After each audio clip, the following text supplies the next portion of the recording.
नमस्कार दोस्तों, आज बताने वाला हूं कि आप अपडेटेड रिटर्न के अंदर भी रिफंड को ले सकते हैं। कैसे ले सकते हैं रिफंड को अपडेटेड रिटर्न के अंदर, क्योंकि मैंने अपनी पुरानी वीडियो में बताया था कि अपडेटेड रिटर्न के अंदर रिफंड क्लेम नहीं कर सकते। लेकिन आज की वीडियो में एक ऐसा मेथड बताने वाला हूं जिसके ज़रिए आप अपडेटेड रिटर्न के अंदर भी इनकम टैक्स रिफंड को क्लेम कर सकते हैं। जो भी आपका रिफंड लैप्स हो गया है पिछले 3 ईयर के इनकम टैक्स को रिफंड को क्लेम करने का मैं आपको एक तरीका बताने वाला हूं। तो चलिए दोस्तों, इसको डिटेल में समझेंगे। उससे पहले बताना चाहूँगा, जो भी भाई बंधु मेरे चैनल पे पहली बार है, इस वीडियो को पहली बार देख रहे हैं, जिन्होंने अभी तक सब्सक्राइब नहीं किया, सब्सक्राइब कर लीजिए, साथ ही साथ बेल आइकन पे भी क्लिक कर लीजिए ताकि इस तरह का कंटेंट आपको मिलता रहे। सो दोस्तों, updated return under section 139 subsection 8A के अंदर आप फाइल करते हैं और अपडेटेड रिटर्न के अंदर प्रोविज़न ये है कि आप इनकम टैक्स रिफंड क्लेम नहीं कर सकते। इवन अगर आप फर्स्ट टाइम रिफंड भी फाइल कर रहे हैं तो भी क्लेम नहीं कर सकते। अगर आप बिलेटेड रिटर्न फाइल कर रहे हैं तो भी क्लेम नहीं कर सकते। रिवाइज रिटर्न फाइल कर रहे हैं तो भी नहीं कर सकते।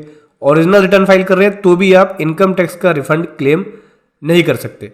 तो इनकम टैक्स का रिफंड कैसे क्लेम किया जा सकता है? देखो दोस्तों, यहाँ पे एक ऑप्शन होता है कि आप कैरी फॉरवर्ड कर सकते हैं रिफंड को। हाँ जी दोस्तों, ITR U के अंदर अपने रिफंड को कैरी फॉरवर्ड कर सकते हैं। एक ईयर से दूसरे ईयर में आप अपने रिफंड को लेके जा सकते हैं और उसके बाद जो भी करंट ईयर होगा उसके अंदर आप उस रिफंड को क्लेम कर सकते हैं, जो भी करंट असेसमेंट ईयर होगा। जैसा कि अभी सभी जानते हैं, अभी करंट का असेसमेंट ईयर 23-24 का है, ठीक है, और 23-24 की ITR अभी स्टार्ट नहीं हुई है, मार्च के बाद स्टार्ट हो जाएगी। तो अगर आपका रिफंड फाइनेंशियल ईयर 20-21, 21-22 या 22-23 में बनता है और आपने ये तीनों ही ITR लैप्स कर दिया, फाइल ही नहीं किया, तो आप इस तीनों ईयर के अंदर रिफंड को कैरी फॉरवर्ड कर सकते हैं। एक ईयर से दूसरे ईयर से तीसरे ईयर में लेके जा सकते हैं और उसके बाद फाइनली आप करंट असेसमेंट ईयर में उस रिफंड को क्लेम कर सकते हैं। कौन कौन कैरी फॉरवर्ड कर सकता है? जो ओरिजिनल रिटर्न फाइल कर रहा है वो कर सकता है, जो रिवाइज रिटर्न फाइल कर रहा है, जो बिलेटेड रिटर्न फाइल कर रहा है वो कर सकता है, वो अपडेटेड रिटर्न के अंदर अपने रिफंड को कैरी फॉरवर्ड कर सकता है। दोस्तों, मेरा विश्वास करो, मैंने अभी कई क्लाइंटों का रिफंड भी कैरी फॉरवर्ड किया है और कैरी फॉरवर्ड करके उसको मैंने करंट असेसमेंट ईयर के अंदर क्लेम किया है। और कई का तो जो रिफंड है कैरी फॉरवर्ड करके जो डिमांड आई थी उससे भी एडजस्ट कराई है। क्या दोस्तों, यहाँ पे हम अपने ITR को स्विच कर सकते हैं? हाँ जी दोस्तों, ITR को स्विच कर सकते हैं। अगर आपने अपनी पहली रिटर्न ITR 1 फाइल करी है तो आपके पास, अगर आपने गलत ITR फाइल कर दी, मान के चलिए बिजनेस इनकम थी, तो आपके पास ऑप्शन होता है कि आप अपडेटेड रिटर्न में अपनी ITR को स्विच करके ITR 4 फाइल कर सकते हैं।